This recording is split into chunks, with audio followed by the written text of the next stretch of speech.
साधी भोळी माता. अतिशय साधं सोपं वर्णन आहे.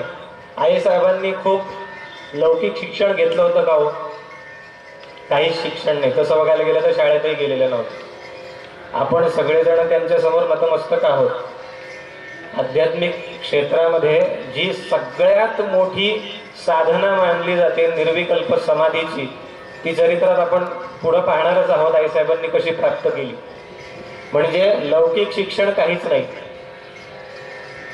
घरामध्ये म्हणाल तर खूप काहीतरी पाठीमागे खूप मोठं वलय आहे, वलयांकित घराणं आहे असंही नाही. परंतु स्वामींच्या सोबत आल्यानंतर, स्वामींच्या सहवासामध्ये त्यांची माहेरला असताना, म्हणजे त्यांच्या मूळ घरात असताना झालेली त्यांची सगळी संस्कारांचं भरणपोषण आणि विवाहानंतर त्यांनी साध्य केलेली सगळी तपश्चर्या, हा आपल्या चरित्राच्या अभ्यासाचा विषय आहे. पण त्यासाठी या चरित्राकडे आपण असं समोरासमोर बघण्याच्या आधी थोडं, आजकाल तो ड्रोन कॅमेरा असतो ना, आपलं हे चालू असलेलं जे काही क्षेत्र आहे आयुतचंडीचं, हे मध्ये एक व्हिडिओ टाकला होता महाराजांनी. वर्ण कॅमेऱ्यातनं हे सगळं दृश्य खूप वेगळं दिसतं. तसं आईसाहेबांच्या आणि स्वामींच्या चरित्राला थोडं आपण वरच्या स्तरावरनं जर का बघण्याचा प्रयत्न केला तर ते या आरतीमध्ये दिलेलं आहे की तेज स्वरूप अति पाहुनी आपुले, आनंदले हे भक्त सारे, नयनामधले दीप आपुल्या, देई प्रकाश आम्हाला. काय सांगितलंय या आरतीमध्ये? महाराजांना ही आरती खूप आवडली होती. स्वामींच्या समोर स्वामींना आवडलेली आरती आहे आणि त्याचा अर्थ एवढाच आहे की स्वामींनी त्याला सँक्शन केलेलं आहे. आणि सँक्शन केलेलं असल्यामुळं स्वामींच्या दृष्टीनं जर ते सगळं योग्य आहे तर ह्यातलं वर्णन हे आपण अभ्यासाला घेऊ शकतो, किंवा ह्यातनं आपण स्वामींना, आईसाहेबांना समजून घेऊ शकतो. तेज स्वरूप हे अतिशय असं तेजपुंज असं महाराजांचं आणि आईसाहेबांचं स्वरूप आहे, जे या ठिकाणी तुम्ही आता या ठिकाणी पाहताय व्यासपीठावर. नयनामधले दीप आपुल्या, देई प्रकाश आमल. महाराजांच्या आणि आईसाहेबांच्या नेत्रामधलं जे काही तेज आहे ते आपल्याला मार्गदर्शन करणार आहे. अशा पद्धतीचं आईसाहेबांचं आणि महाराजांचं चरित्र आहे, किंबहुना त्यांचं व्यक्तिमत्व आहे. सदाचार सत्शील वृत्तीचं, अतिशय साधं बोळं राहणं दिसायला आहे. सदाचारी आहेत, सत्शील आहेत. देह झिजती हे हरिप्रेमाचे. हरिहरानंदनाथ महाराज आणि प्रेमानंद महाराज यांचा देह फक्त झिजत होता. तुम्ही चरित्रातला कुठलाही भाग जरी त्यातला घेतला आणि विचारलं की हे कशासाठी केलं, एकदाही असं उत्तर मिळणार नाही की मला काहीतरी हवंय म्हणून केलं. कुठलीही गोष्ट समाजाकरता त्यांनी केली होती, कारण त्यांना वैयक्तिक स्तरावरती जे काही प्राप्त करायचं होतं ते त्यांना मिळालेलं होतं. असा कुठलाही भाग आध्यात्मिक स्तरातला स्वामींच्या बाबतीत शिल्लक नव्हता की त्यांना ते मिळवायचं राहिलं होतं. एका प्रसंगात आपल्याकडचेच गुरुबंधू संभाजीनगरचेच श्रीकांत काका येळीकर यांनी एक प्रसंग सांगितला होता की एकदा स्वामी एका कार्यक्रमाच्या ठिकाणी जरा दुपारच्या काळात विश्रांती घ्यायला आडवे निजले होते आणि आईसाहेब पलीकडे बसलेल्या होत्या. आणि काही मुलं तेवढ्यात जरा गोंधळ घालायला लागली. मुलांचा गोंधळ चालू बघून श्रीकांत काका म्हणे, मी लहान होतो आणि मी त्या मुलांना शांत करायला गेलो. अरे आवाज करू नका, महाराज झोपलेत. तेवढ्यात आईसाहेबांनी त्या बघितला प्रसंग आणि हाका मारली, श्री इकडे ये. आणि काकांना, म्हणजे श्रीकांत काकांना सांगितलं, अरे तुला काय वाटलं स्वामी झोपलेत? झोपलेले नाहीयेत. तुला सांगू आता काय चाललंय? ते ध्यानावस्थेत. आता अंबाबाई आणि सिद्धनाथ महाराजांशी त्यांचा संवाद चालू आहे, हे आईसाहेबांनी सांगितलं. आणि तो चालू असलेला संवाद काय होता हा एक आणखीन आपल्या ओघाओघामध्ये पुढे येणारे विषय त्यावेळेला सांगेल. पण मुद्दा एवढाच आहे की आपल्याला बाह्य रूपानं वाटणारी जी काही त्यांची बाह्य कृती आहे, आचार आहे, हा अतिशय साधा दिसतो. आपल्या दृष्टीने आपण कीर्तन प्रवचन चालू असलं तरी ध्यानात असतो म्हणजे झोप काढत असतो, पण ते आपल्याला बाह्य स्वरूपात झोपलेले दिसले तरी ते ध्यानात असायचे. ही त्यांची विभूतिमत्व आहेत, हे त्यांची व्यक्तिमत्व आहेत. देह झिजती हे हरिप्रेमाचे, अर्पुनी सर्व आईचे पायी लागती हे चरणाला. त्यांच्या चरित्राकडे आपण कसं बघायचंय तर त्या चरित्रात त्यांनी सगळं काही आईला अर्पण केलंय, स्वतःसाठी काहीच ठेवलेलं नाहीये. देह प्रत्येक वेळी झिजतोय आणि तीच परंपरा आजही तुम्ही पाहताय. आजच्या आयुतचंडीच्या कालच्या दिवशी जर आपल्यातले कोणी असतील तर आपण सर्वांनी संकल्प ऐकायला हवा होता किंवा ऐकला असेल तर लक्ष देऊन, तर त्या संकल्पामध्ये राष्ट्र कल्याणापर्यंत सगळ्या गोष्टी आहेत. व्यक्तिगत मला अमुक एक गोष्ट हवी आहे म्हणून कुठलीच गोष्ट नाहीये. सगळ्या भक्तांचा उद्धार, सगळ्या भक्तांचं कल्याण, राष्ट्राचं कल्याण इथपर्यंत गोष्ट आहे. म्हणजे एवढा खटाटोप महाराजांनी केलाय. महाराजांनी सद्गुरू अप्पा महाराजांनी आपल्याला इथे हे सगळं आयोजन करून दिलंय. देह झिजती हे हरिप्रेमाचे, हे आजही आपल्याला या ठिकाणी पाहायला मिळतंय. म्हणून संदर्भ लक्षात येण्याकरता जे आपण पाहतोय तेच त्यावेळेस सुद्धा होतं. आपण आज आयुतचंडीला बापरे किती मोठा असं म्हणतोय, सहस्रचंडीला सुद्धा आपलं तेच झालं होतं. किती मोठा सोहळा झाला आयुतचंडी, त्याहून मोठा चालू आहे. मग 1973 ला झालेला लक्षचंडी सोहळा किती मोठा असेल. काही जणांनी आपल्यापैकी तो पाहिलेला आहे, काही जण त्याचे साक्षीदार आहेत. हा सगळा चरित्राचा आढावा जर का आपण बघितला तर आपल्याला हे लक्षात येतं की देह झिजवून, देह झिजती हे हरिप्रेमांचे. आईसाहेबांनी आणि स्वामींनी केवळ देह झिजवून आपल्यासाठी, भक्तांसाठी आदर्श प्रस्थापित करण्याचा हा सगळा खटाटोप होता. बाह्य रूपी जरी दिसती सावळी, त्या आरतीमधलं तिसरं कडवं आहे, अंतिम त्यातलं कडवं आहे. बाह्य रूपी जरी दिसती सावळी कीर्ती तया. मी का सांगतोय तर आपल्या वेदांतामध्ये, वेदांत शास्त्रामध्ये शिवशक्ती ही जी संकल्पना आली आहे ना, ती या अर्थाने आहे की काहीच नाही अशा स्थितीमध्ये जे ब्रह्मतत्व आहे ते शिवतत्व आहे. स्वामींचं प्रवचन जर आपल्यापैकी अनेकांनी ऐकलेलं असेल तर स्वामी प्रवचन सुरू करताना दरवेळेला शिवोहम सच्चिदानंद रूपोहम अशी सुरुवात करायची. स्वामी शिवाकार झालेले होते, शिवस्वरूप होते आणि त्या शिवतत्वाच्या पासून सृष्टीची निर्मिती होते. आता काहीच नाही आणि काहीतरी आहे, यातलं काहीतरी आहे हे जे व्यक्त स्वरूप आहे ना त्याला शक्ती म्हणायचं. आणि जे शिवतत्व आहे ते काहीच नाही, निर्गुण आणि सगुण याचा संगम शिवशक्ती. आणि या शिवशक्तीच्या मुख्य परंपरेचा जो भाग आहे तो आपल्याकडे आहे. आणि म्हणून या आरतीमध्ये जी एक या ठिकाणी ओळ आलेली आहे, शिवशक्तीचा थोर महिमा. स्वामी जर का शिवस्वरूप आहेत तर आईसाहेब शक्ती स्वरूप आहेत. शिवशक्तीचा थोर महिमा जर स्वामींना आपल्याला समजून घ्यायचा असेल तर आईसाहेबांना आपण प्राप्त केल्याशिवाय, आईसाहेबांची कृपा प्राप्त केल्याशिवाय स्वामींपर्यंत प्रवास पूर्णच होऊ शकत नाही. असा हा शिवशक्तीचा प्रवास आहे. शिवशक्तीची आपली उपासना आहे आणि सगुण उपासनेला अनन्य साधारण स्वामींनी महत्त्व दिलंय. सगुण उपासनेच्या माध्यमातून कसं अद्वैताकडे प्रवास करायचा हे स्वामी सांगतात, पण सगुण उपासना हे आपल्या परंपरेचं स्वामींनी महाराज कायम सांगतात. उपासना करा, अनुष्ठान करा, उपासना करा, कर्म करा. काहीतरी कर्माच्या अनुषंगाने अनुष्ठानात आपल्याला महाराज गुंतवतात आणि त्याच्या माध्यमातून खऱ्या स्वामींपर्यंतचा शिवशक्तीचा प्रवास आपला ते घडवून आणणार आहे. मग अशी शिवशक्तीचा महिमा सांगणारी अशी आपली ही परंपरा, या परंपरेचा उल्लेख या आरतीमध्ये आहे. आता अशा अर्थाने आपण किती जणांनी ही आरती पाहिलेली आहे, अशा अर्थाने किती जणांनी आपण या आरतीचा विचार केलेला आहे. केला असेल आनंदाचा भाग आहे, पण नसेल केला तर प्रत्येक पद, प्रत्येक शब्द स्वामींनी जो वापरलेला आहे, वाङ्मयात जो आलेला आहे तो ठरवून नाही वापरलेला, त्या शिवतत्वाला, ज्या परब्रह्म तत्वाला जे काही अपेक्षित आहे, जर स्वामी ते परब्रह्म स्वरूप शिवतत्व आहे, तर त्या तत्वाला जे हवंय ते स्वामींकडनं या ठिकाणी प्रासादिक वाङ्मयाच्या रूपानं आपल्यापर्यंत आलेलं. त्यामुळं प्रत्येक शब्दाला तेवढं महत्त्व आपल्याकडनं दिलं गेलं पाहिजे. प्रत्येक शब्दाच्या मागची भूमिका आपण समजून घेतली पाहिजे.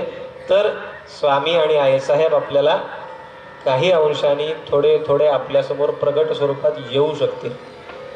येतील असं नाही, ती व्याप्ती एवढी मोठी आहे की अनेक दिवस साधना करून सुद्धा, कारण आपल्याला सगळ्यांना माहिती आहे, आपण जप करा स्वामी महाराज, दरवेळी अप्पा महाराज विचारतात किती जण 34 माळा करतात, हात वर करा, दरवेळी तेवढीच संख्या कमी जास्त असते. आपण सगळे आपल्या व्यवधानात गेलो की आपण सगळे विसरतो आणि महाराज दरवेळी तेच सांगतात. आणि मग ह्याच पद्धतीने महाराजांचं चरित्राचा विषय सुद्धा आपण समजून घ्यायचं ठरवलं तर एवढा व्यापक आहे. आत्ता परवाची गोष्ट, हे इथं लावलेले चरित्र पण आवर्जून सगळ्यांनी बघा. दोन्ही बाजूला स्वामींचं आणि आईसाहेबांचं चरित्र या ठिकाणी लावले. 2-4 दिवसापूर्वी विषय झाला आणि ते त्या पद्धतीने रचना लावली गेली. संक्षिप्त मांडायचं म्हटलं तर खूपच अवघड होऊन जात, कारण इतकी व्याप्ती मोठी आहे, इतकं त्याच्यामध्ये सामावलेलं. तर प्रसंग असा आहे, आदिगुरु भगवान श्री दत्तात्रेयांच्या दरबारामध्ये कसा वाटतोय प्रसंग, सगळ्यांनी डोळ्यापुढे आणण्याचा प्रयत्न करूयात आणि मग त्या अनुषंगाने चरित्राकडे जाण्याचा आपला प्रयत्न असणार आहे. भगवान दत्तात्रेयांच्या दरबारामध्ये आढावा बैठक भरलेली होती. आपण आजकाल आपल्या मीटिंग असतात ना, बैठका, तसं तिथंही चालतं दैवी दरबारामध्ये की आपण सगळेजण काय चाललंय, कुठं काय कमी जास्त आहे, कुठल्या क्षेत्रामध्ये काय कार्य कोणी आहे, कुठं काय अधिक आहे. साधारण जो काळ होता 20व्या शतकाच्या सुरुवातीचा, त्या काळात ही भगवान आदिगुरु दत्तात्रेयांच्या दरबारात घटना ही प्रसंग आहे. त्या प्रसंगाला दत्त महाराजांचे अनुग्रहित अनुकंपित नवनाथ, सिद्ध, साधक, भक्त सगळे जमलेले होते. आणि त्या जमलेल्या सगळ्यांच्या समोर भगवान श्री दत्तात्रेय सगळ्या आढावा समजून घेत होते. अखंड भारतामध्ये भ्रमण करणारे त्यांचे हे सगळे अनुयायी, परंपरेचा प्रचार प्रसार करणारे सगळे अनुयायी, कुठल्या क्षेत्रात भारताच्या कुठं काय चालू आहे, कुठं काय चालू आहे, कुठं काय कमी जास्त आहे, कुठं भक्ती मार्गाचा प्रचार चालू आहे, कुठं ज्ञान मार्गाचा प्रचार चालू आहे, कुठं काय चालू आहे, सगळेजण आढावा सांगत होते. आणि त्यातनं चर्चेतनं एक असा मुद्दा समोर आला की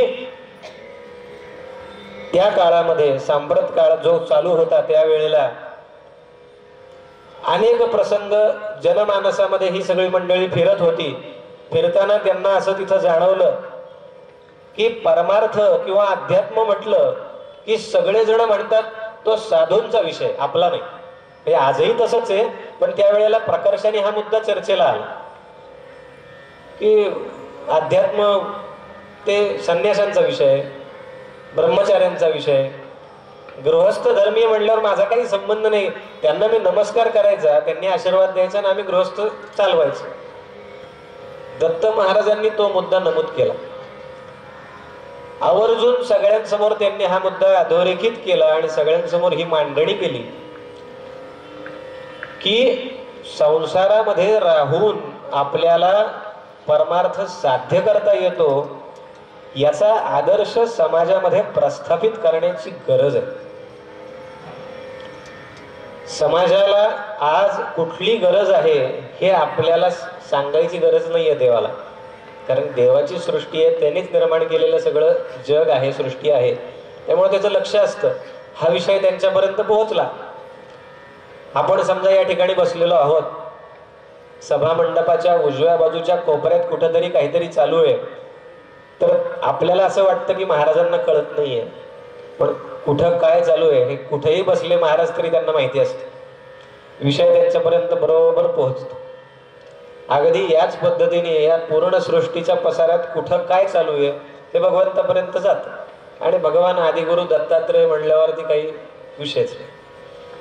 तर त्यांनी आवर्जून हा मुद्दा सांगितला की आपल्याला संसार परिपूर्ण करून परमार्थ परमोच्च स्थितीचा कसा साध्य करता येतो हे आपल्याला अधोरेखित करायचंय, हे आपल्याला प्रस्थापित करायचंय आणि असा आदर्श आपल्या परंपरेमध्ये आपल्याला पुढे उभा करायचा आहे. हा कसा करता येईल?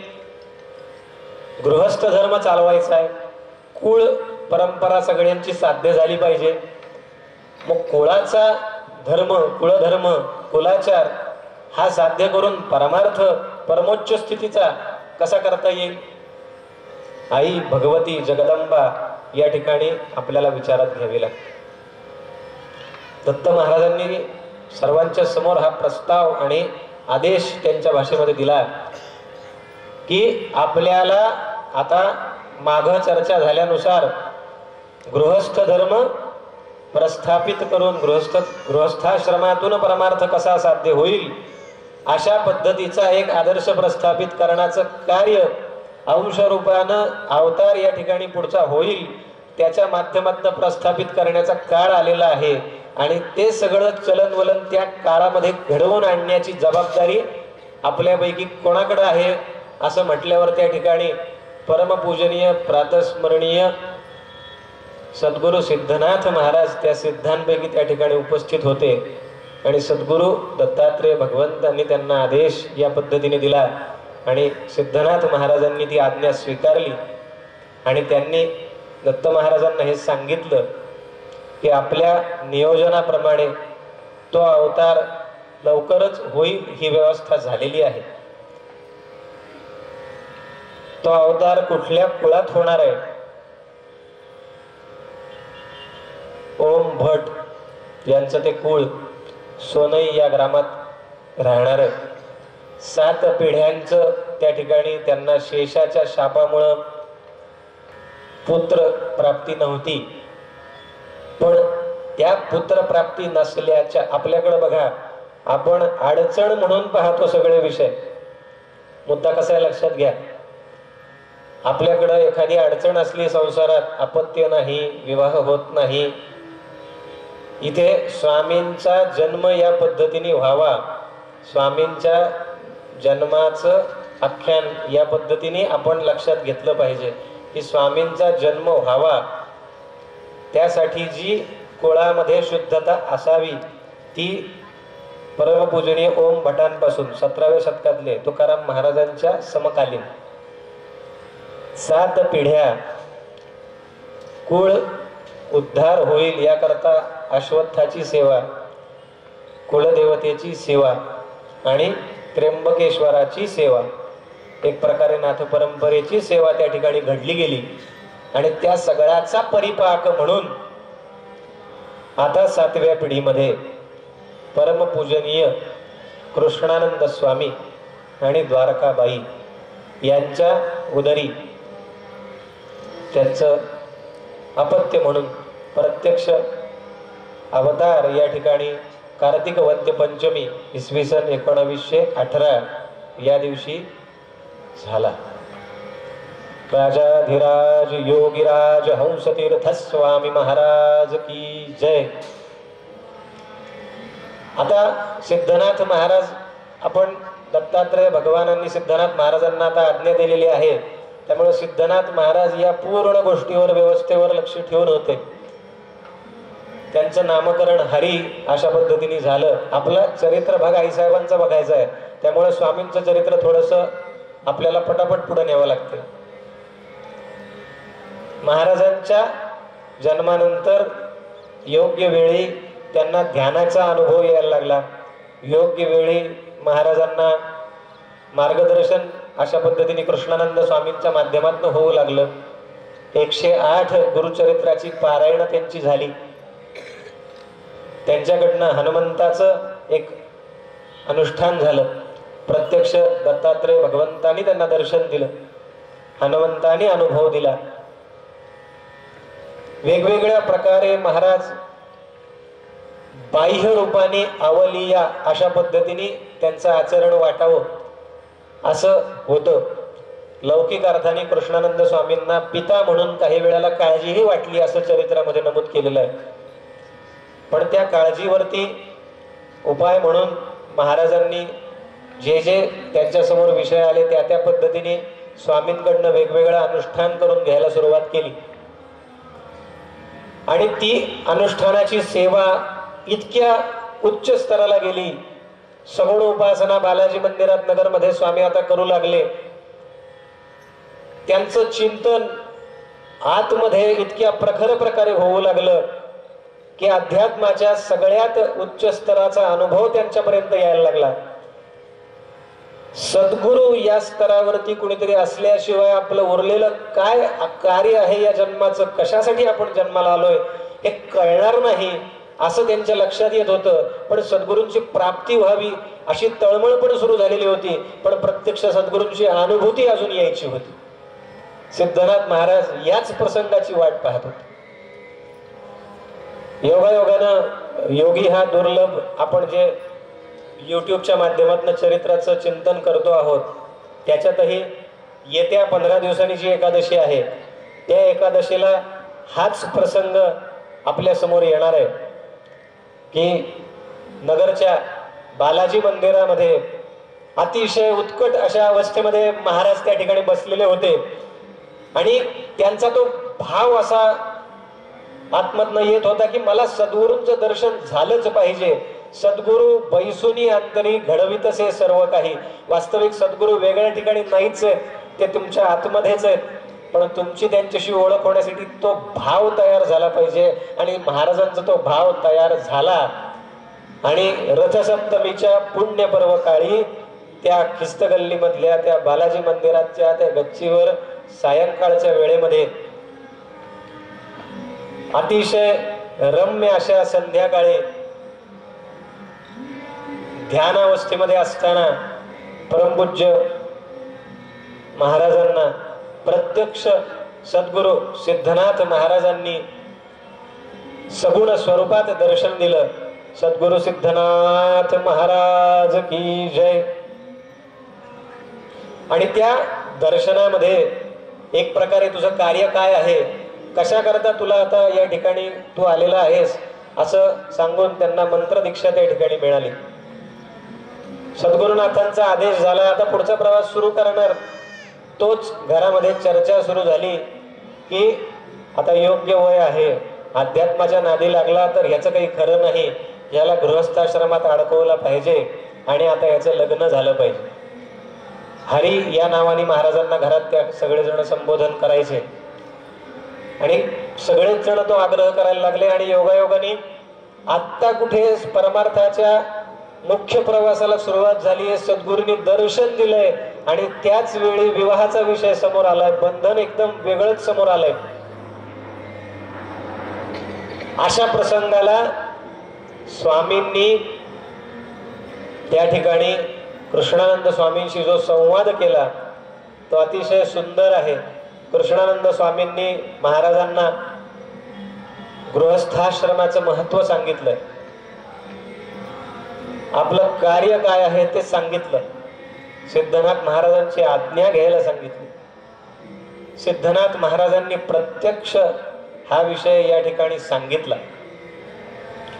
सिद्धनाथ महाराजांनी पण हीच गोष्ट सांगितली स्वामींना की जर परमार्थातली पुढची गती हवी असेल तर सहधर्मचारिणीला घेऊनच तुझी प्रगती होणार आहे, त्याशिवाय तुझा विषय नाही. त्याचसाठी योजना आहे. आपण सुरुवातीला पाहिलं की संसारातून परमार्थ हा भाव समाजामध्ये प्रस्थापित करण्यासाठी जर जन्म झालाय तर विवाह न करता कसं सगळं पुढचं साध्य होणार आहे.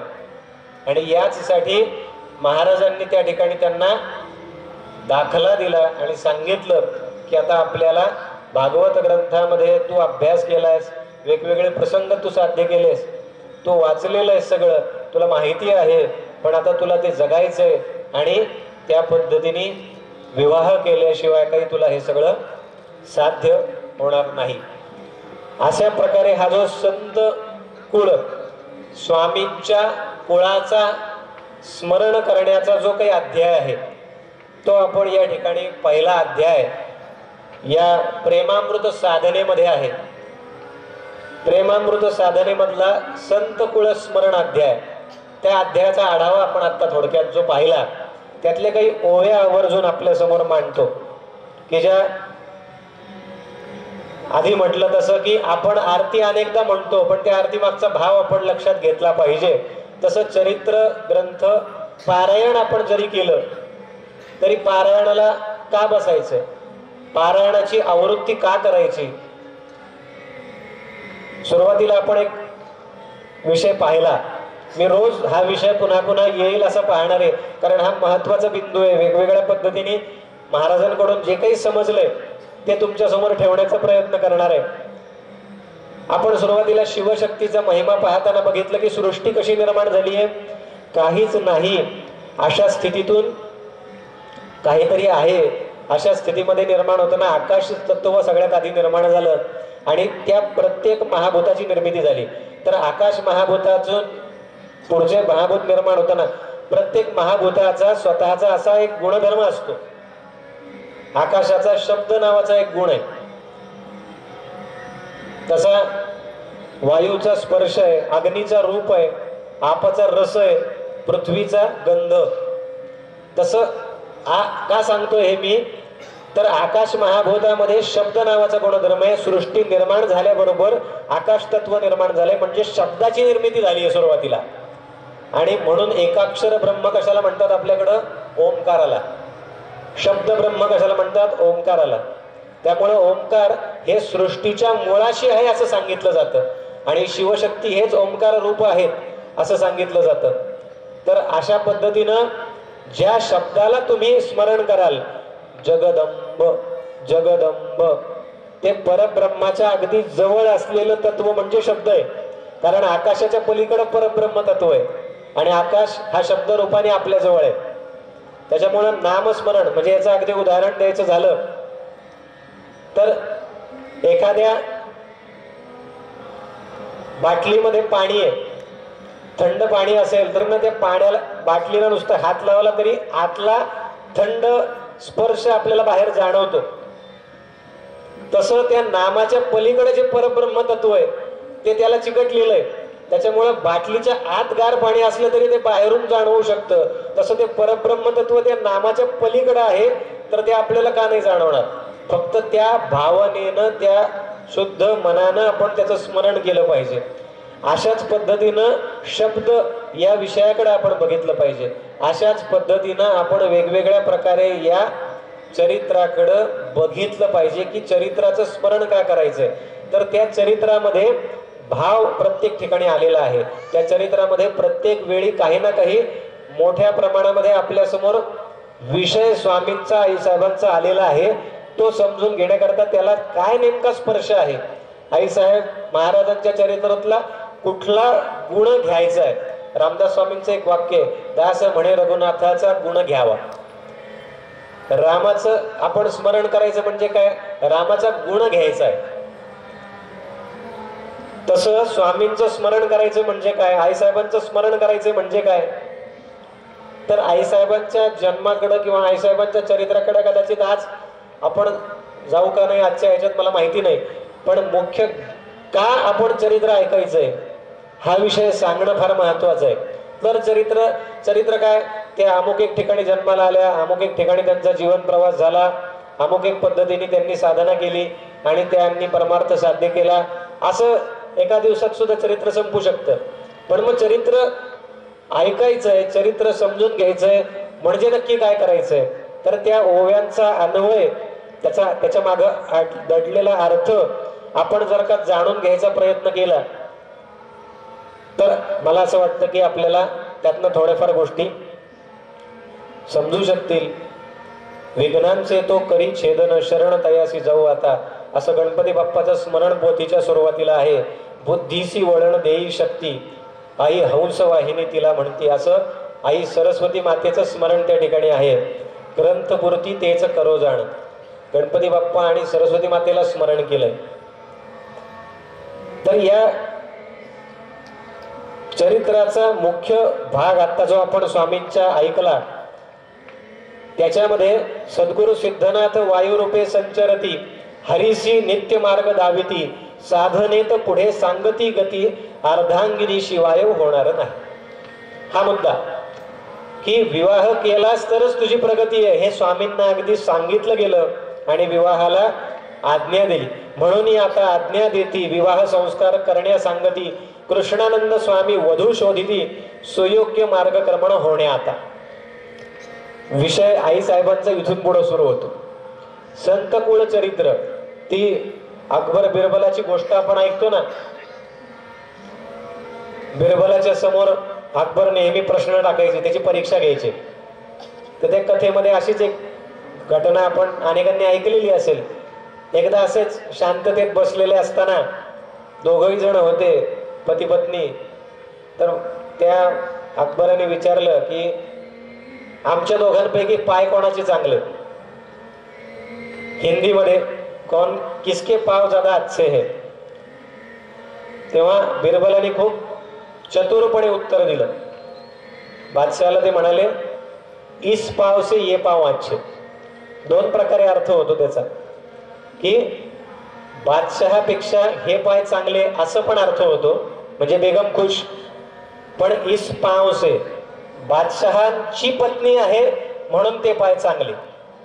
कारण पत्नी जर ती दुसरी कोणाची असती तर त्या पायाला काय महत्व आहे. अशा अर्थाने दोन्ही अर्थाने ते जे वाक्य आलं तो या ठिकाणी आपल्याला गर्भित अर्थ आहे की आईसाहेबांचं चरित्र आपल्या समोर आज मांडण्याची स्थिती का, त्या अर्धांगिनी आहेत कोणाच्या, स्वामींच्या. आणि ते शिवस्वरूप जाणल्याशिवाय शक्तीकडं आईसाहेबांनाच ते मान्य नाही. आईसाहेब आधी तिथे नमस्कार करा म्हणतात. स्वामी भले आईसाहेबांना करायला सांगायचे.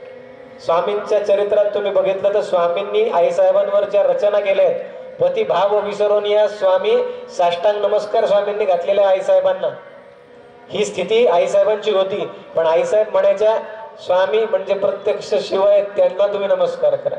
असे हे दाम्पत्य पती पत्नी होते.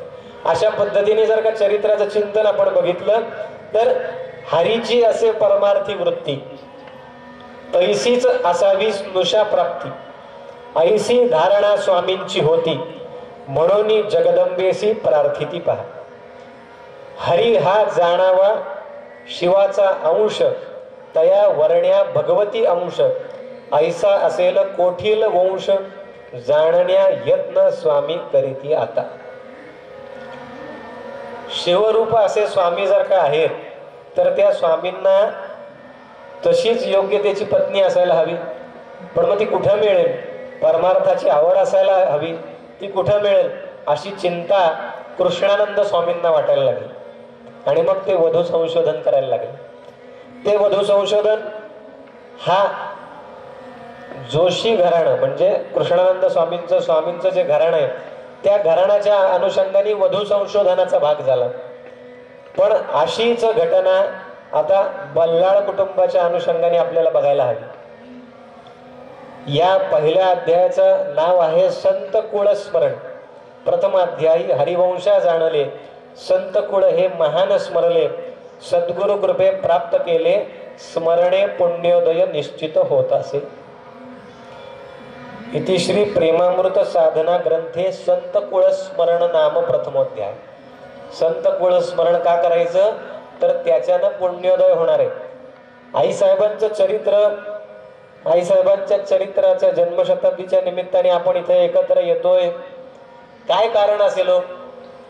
आईसाहेबांची जर का आपण प्रार्थना केली तर आईसाहेब काय मागणार आहेत, आईसाहेब आपल्याला काय देणार आहेत, आपण मागितल्यावर माझ्या घरच्या अडचणी दूर करणार आहेत, माझ्या प्रपंचातले विषय सोडवणार आहेत, माझी नेमकी कुठली अपेक्षा त्या पूर्ण करणार आहेत आणि त्या कुठल्या अपेक्षेने आपण इथं आलेलो आहोत याचा विचार जर आपण करायचा ठरवला तर आई साहेबांनी काय मागणं मागितलं हे जर का आपण वाचलं तर आई साहेब काय मागतायत हे ओळखलं तर आई साहेब आपल्याला काय देऊ शकतील हे आपल्याला समजू शकेल. आई साहेबांच्या एका पदामध्ये वैराग्याची भिक्षा त्या मागतायत. आई मी आले द्वारी आई तुझ्या द्वारी ज्ञान वैराग्य भिक्षा घाली. पद आहे बरं का, आई साहेबांनी रचलेलं पद. माया नदीमध्ये आई वहावली, भ्रम भोवऱ्यात सापडले, कल्पना सुसरीने गिळले तरी आई मी आले तुझ्याद्वारे. गंमत बघा, माया आपल्या सगळ्यांचं वर्णन आहे बरं का, आईसाहेब त्यांचं म्हणून करत असतील, पण आपलं वर्णन आहे. माया नदीमध्ये आई वाहावली. माझा मुलगा, माझी मुलगी, माझा नवरा, माझी बायको, पती पत्नी, कुटुंब, सगळे सोयरे मित्र, ह्याला काय वाटेल त्याला काय वाटेल, ह्याच्यामध्येच आपण सगळे. आईसाहेब काय म्हणतात, माया नदीमध्ये वाहावले, भ्रमभोवर यातच सापडले, कल्पना सुसैनीने. आपण काय करतो, तुम्ही आपलं स्वतःचं चिंतन केलं तरी या सगळ्याचा अर्थ समजतो. आपण आपलं आपलं म्हणतो, नाही तर कुठल्या तरी भ्रमात याला काय वाटलं असेल त्याला काय वाटलं असेल, नाही काही नसेल तर कल्पना, माझं पुढं काय होईल, नसलं मला हा आजार तर नसेल ना, मग माझं काही बरं वाईट तर होणार नाही ना, मला हे मुलगा बाहेर गेला तर मग त्याला तो नीटच येईल का, किंवा काम कुठलं तरी महाराजांनी सांगितलं मला जमेलच का, ह्या कल्पनेच्या विश्वातच आपण असतो. माया कल्पना या विश्वामध्ये आपण अडकलेलो आहोत. तर त्या आई साहेबांना, जगदंबेला काय प्रार्थना करतात आई साहेब, आपलं वर्णन करून, माया नदीमध्ये मिळाल. पुढचं कडवं काय सांगतं, नाही मागत धनपैका सेवा अखंड घेई आता, मागणे हे तुझं लव करी आई मी आले तुझ्याद्वारे. काय सांगतात आई साहेब, धनपैका काही नको, सेवा अखंड घे, फक्त अखंड सेवा घे आई माझ्याकडनं. आईसाहेब काय मागतात, आईकडे जगदंबेकडे बघा, काही मागत नाही, धनपैका फक्त सेवा घे, मागणी हे तुझं लव करी. पुढच्या कडव्यात अजून पुढचा टप्पा, त्यागाची पसरून जोळी, ज्ञान वैराग्य भिक्षा घाली, ओम क्लीम सोहम शब्द लव करी, आई मी आले तुझ्याद्वारे. स्वामी विवेकानंदांचा एक प्रसंग या ठिकाणी आवर्जून आठवतो. सगळ्यांनी ऐकलेली गोष्ट आहे. रामकृष्ण परमहंस ठाकूरजी स्वामी विवेकानंदांचे गुरु, ज्या वेळेला स्वामी विवेकानंदांना ओढ लागली, त्यांना ब्रह्म साक्षात्काराचा अनुभव दिला, तेव्हा त्यांना असं झालं की आता मला हे हवंय, पण घरचा प्रपंचाची आस सुटत नव्हती. त्यावेळेला रामकृष्ण परमहंसांनी सांगितलं, नरेन तू ये माझ्याकडे. ते गेले मंदिरात, कालीमातेच्या मंदिराच्या पुजारी होते, ते बाहेर बसले होते. आपल्या स्वामींचं चरित्र इज इक्वल टू ठाकूरजींचं चरित्र असं म्हणायला हरकत नाही. अशा पद्धतीचं चरित्राचं चिंतन आपण करायला हवं. त्याच स्तरावरचे संत, त्याच पद्धतीची साधना, त्याच पद्धतीची सगुण उपासना, त्याच पद्धतीचं भगवतीचं एक रूप होणं. आणि रामकृष्ण परमहंस काय म्हणाले विवेकानंदांना, तुला काय हवंय ना ते आईला माग. ते म्हणे नाही तुमच्याशी बोलते ती. अरे ती तुझ्याशी पण बोलेल, जा तर तू आतमध्ये. स्वामीजी गेले, ते त्या भ्रम असलेल्या स्थितीमध्ये होते, कारण वडील गेलेले होते, कुटुंबाची जबाबदारी होती, आईला चरितार्थ कसा होईल, मुलाचं कसं होईल, आणि या सगळ्या भावनेमध्ये आपलं काय होईल कसं होईल. मग गेले आतमध्ये. खरोखर जगदंबा सगुण रूपात त्यांना दिसली. जगदंबेला त्यांनी मागितलं, आई जगदंबे ज्ञान दे, वैराग्य दे, आणि बाहेर आले. परमहंस हसत होते, अरे नरेन मिळालं का, मागितलं का. हा मला त्यांना सुचतच नव्हतं काय मागायचं. ते म्हणे अरे चुकलं, परत जा आतमध्ये, तुला मागता येत नाही, परत जा परत जा. दुसऱ्यांदा गेले, तिसऱ्यांदा गेले, प्रत्येक वेळी तीच गोष्ट आणि तीच परिस्थिती. आई साहेब त्यांची स्वतःची या ठिकाणी वर्णन करतात. काही नको मजा आहे, त्याच पद्धतीने सांग, काहीच नको, धन नको, पैका नको, फक्त काय दे, त्यागाची पसरुनी झोळी, ज्ञान वैराग्य भिक्षा घाली. जसे रामकृष्ण परमहंसांचे निस्सीम भक्त म्हणून विवेकानंदांना ओळखलं जातं, तसं आपण आई साहेबांचे एक एक गुण आता बघणार आहोत पुढच्या 5-6 दिवसामध्ये. त्यातला हा खूप मोठा आणि महत्वाचा गुण आहे, सर्वोत्तम शिष्या. महाराजांनी जे जे तत्व सांगितले, जे जे सांगितलं आणि जे परमोच्च अवस्था सद्गुरूंच्या कृपेने आपण प्राप्त करून घेऊ शकतो असं स्वामी म्हणायचे, ती सगळ्यात उच्च अशी स्थिती प्राप्त केलेल्या एकमेव अद्वितीय आणि सगळ्यात पहिल्या जर शिष्या कोणी असतील तर ते आईसाहेब. आणि म्हणून त्यांच्या ह्याच्यात त्यागाची पसरुनी झोळी, ज्ञान वैराग्य भिक्षा घाली, सद्गुरु राया कृपा करोनी, कुंडलिनी शक्ती हलवोनी, षटचक्राचे भेदन करी. हा सगळा विषय चरित्रात पुढं येणार आहे. अजून काय मागतायत? कुंडलिनी जागृती. रमा विनवी आई लागोनी, त्रिगुणातीत करी भवानी, आनंदी आनंद भोगिन तरी. हे पद आता का घेतलंय तर आपण चरित्राचं चिंतन का करतोय? आईसाहेबांकडनं काहीतरी मिळावं अशी जर आपली अपेक्षा असेल तर आपण काय भावनेने आईसाहेबांचं स्मरण करावं? आईसाहेब धनपैका नको म्हणतायत, आईसाहेब संसारात नको म्हणतायत, ज्ञान वैराग्य दे म्हणतायत, आणि आपण आईसाहेबांच्या आयुध चंडीच्या निमित्ताने या ठिकाणी स्मरण करतोय. मग आईसाहेबांचं स्मरण करून आपल्याला नेमकं काय मिळणार आहे? कशासाठी आपण स्मरण करायचंय? तर महाराज सांगतात की आईसाहेबांचं आणि स्वामींचं चरित्र चिंतन जर का आपण केलं तर त्यातनं आपल्याला हळूहळू हळूहळू ती स्थिती प्राप्त व्हायला सुरुवात होणार आहे. कारण आईसाहेबांनी जे पदात लिहिलंय ते त्यांनी मिळवलेलं आहे. आपण एखाद्या शेकोटी पेटवलेली असेल तर त्या शेकोटीच्या आपण जवळ बसलेलो असू तर तुम्ही कितीही नाही म्हटले तरी त्या शेकोटीची धग आपल्याला लागतेच ना, त्याचं ऊब आपल्याला जाणवतेच ना. तसं आपण आईसाहेबांचं स्वामींचं स्मरण केल्यावर त्या स्मरणाच्या पलीकडे जे दडलेलं आहे ते आपल्यात हळूहळू येणार आहे. आणि हे महाराजांना अपेक्षित आहे. तुम्हाला ते कुठलीही कमतरता ठेवणार नाहीये. त्यांची दिलेली उपासना केल्यावर संसारातल्या गोष्टी मिळणारच आहेत. त्या मिळणार नाहीत हा भाग नाहीये, पण त्या मिळाल्या तरी त्याच्यापासून ते लांब राहण्याची शक्ती आपल्याला देणार आहे. ही वैराग्य आणि ज्ञानाची जी भिक्षा आईसाहेब मागतायत अंबाबाईकडं ती आईसाहेबांना मिळालेली आहे. आणि ती मिळालेली भिक्षा आईसाहेबांना प्राप्त झाली आणि त्यांचं स्मरण आपण करतोय. आणि त्यांच्या स्मरणाने आपल्याला काय मिळणार आहे हे आपण चरित्राच्या निमित्ताने या ठिकाणी विचारात घ्यायचं. आजच्या विषयाचा समारोप करण्याची वेळ जवळ आली आहे, कारण पुढचं हरिपाठाचं वेळ ठरलेली आहे. एक पुढच्या 3-4 मिनिटात आपण समारोपाकडे जाणार. आईसाहेबांचा जन्म कुठं झाला? आईसाहेबांचं कुटुंब कसं होतं? आईसाहेब या जन्माच्या पहिल्या दिवसापासून तर आईसाहेब नव्हत्या. सामान्य मुलीसारखा सामान्य घरात त्यांचा जन्म झाला. मग त्याचा आईसाहेबांपर्यंतचा प्रवास कसा झाला असेल? आज फक्त आपण पूर्वपीठिका पाहिली आहे. स्वामी आणि आईसाहेब, देह आणि सावली, शिव आणि शक्ती, अशी त्यांची स्थिती आपण जर पाहिली. सद्गुरु सिद्धनाथ महाराजांना भगवान दत्तात्रेयांचा मिळालेला आशीर्वाद आपण पाहिला, त्यांना दिलेला आदेश आपण पाहिला की सांप्रत काळामध्ये सगळ्यांपुढं आदर्श असं गृहस्थाश्रमातून परमार्थाकडे प्रवास करणारं एक संत परंपरा प्रस्थापित होणं गरजेचं आहे. या अर्थाने प्रस्थापित झालेला स्वामींचा जन्म आपण पाहिला.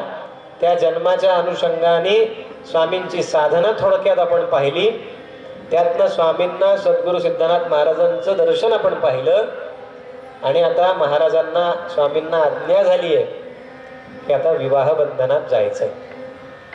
तर ह्या प्रसंगात कृष्णानंद स्वामी संशोधन करतायत वधूचं. पण ती वधू त्या बल्लाळ कुटुंबामध्ये जन्माला कधी आली आहे? आई वडिलांचं नाव काय आहे? गावाचं नाव काय आहे? आईसाहेबांचं मूळ गाव नेमकं कसं होतं? त्या गावामध्ये आईसाहेबांना आई वडिलांकडनं काय मिळालं? आईसाहेबांना हळूहळू त्यांच्यामध्ये ज्या गोष्टी आज आपल्याला आईसाहेब म्हणून दिसतात त्या कशा त्या ठिकाणी त्या व्यक्तिमत्वाचा भाग झाल्या. हळूहळू आईसाहेबांचं वेगळेपण कसं चमकू लागलं हे सगळं आपल्याला हळूहळू हळूहळू हळू जाणून घ्यायचं. एका ठिकाणी आईसाहेबांच्या चिंतनाच्या निमित्तानं सीतामय्या, भगवती सीतामय्या हिच्या शक्तिरूपाशी पण वर्णन एका पदामध्ये आईसाहेबांचं वर्णन स्वामींनी केलेल्या ठिकाणी आलेलं. आपण सगळ्यांनी रामायण अनेकदा पाहिलं. त्यात उल्लेख ऐकलेला आहे की जे शिवधनुष्य भगवान श्रीरामांखेरीज कोणी उचलू शकलं नाही ते शिवधनुष्य अगदी सहजपणे सीतामय्याने उचललेलं होतं लहानपणी खेळता खेळता. इतकी शक्ती इतकी क्षमता सीतामय्यामध्ये होती, पण ती ज्या वेळेला विवाहित झाली त्यावेळेला ती श्रीरामांच्या अंकित होती. भगवंताशी अंकित झाल्यावर एकरूप झाल्यावर तिचं वेगळं अस्तित्वच तिने ठेवलेलं नव्हतं. अशी एकरूपता स्वामींची आईसाहेबांशी झालेली होती, पण त्या स्वतंत्र अस्तित्व म्हणूनही प्रचंड मोठी शक्ती होती. ती कशी होती, काय होती, हे सगळं आपल्याला त्यांच्या जन्मापासून त्यांच्या कुळाच्या विचारापासून असं म्हणतात की पुढच्या अध्यायाची सुरुवात करून थांबावं. म्हणून दुसऱ्या अध्यायाच्या 5 ओव्या वाचून आपण आजची सेवा महाराजांच्या आणि आईसाहेबांच्या चरणी अर्पण करणार आहोत. श्री गणेशाय नमः, श्री सरस्वत्ये नमः, श्री रेणुकाय नमः, श्री गुरुभ्यो नमः. नमन नमन करू शिवपुत्रासी, द्यावे आता सरस्वती मातेसी. जाणो ग्रंथी पुढील कथाभागासी, सद्गुरु कृपे करोनिया. संत कुळ जाणले गत अध्यायी, हरिवंश जाणला ते समयी. शरण कुळनाथांचे ठाई, जोशी नामाभिधान तयांचे असे. कृष्णानंद स्वामी वधू शोधिती, तया कारणे भगवतीशी ध्याती. जगदंबा आई मार्ग दाविती, स्थळ वधूचे चालून येई पहा. केंदळ नामे असे ग्राम, राहुरी नगरा नजिक धाम. तया ग्रामे बल्लाळ नाम, कुटुंब निवास करीत असे.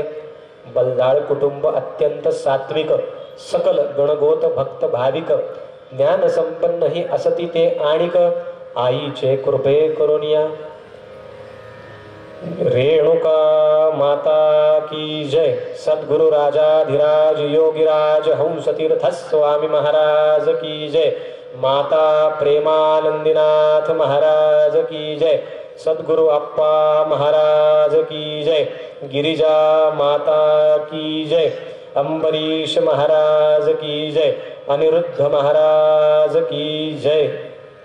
आजची सेवा सद्गुरुनाथांच्या चरणी अर्पण करून उद्या पुन्हा दुपारी 4 वाजता आपण प्रेमामृत साधनेच्या अनुषंगाने आईसाहेबांच्या चरित्राच्या चिंतनाच्या निमित्ताने भेटूया. जय जगदंब.